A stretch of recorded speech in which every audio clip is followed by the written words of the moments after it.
ఏ ఆలోచించావు మర్చిపోయింటున్నావు. మళ్ళీ గుర్తు I love you. మర్చిపోయింట్రా చావాలనుందా? ఎవడన్నా అడ్డొస్తే చంపేరనుంది. ఏంటి అంత మగాడివా నువ్వు? అంత పోటుగాడివా? చంపేస్తావా? ఎవడరా నువ్వు? బాధ్యత కలిగిన భారతీయుడు. నిన్ను చూస్తుంటే అలా అనిపించట్లేదు. ఎలా అనిపిస్తుంది? నీకు తెలీదా? ఏంట్రా? అడ్డొచ్చిన కార్లను గుద్దేయటం, కనపడిన అమ్మాయిలు ఏడ్పించటం, రోడ్డు మీద అమ్మాయిలు తిరగనివ్వరా? ఏయ్, ఒక్క గుద్దుకి అరగుద్దు వేస్ట్ అవుతురా. చేతిలో వెపన్ లేదు కాబట్టి బతికిపోయావు.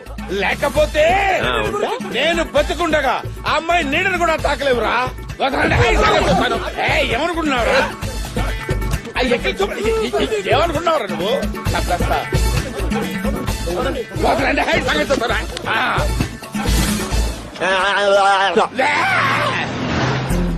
ఒరే కాజా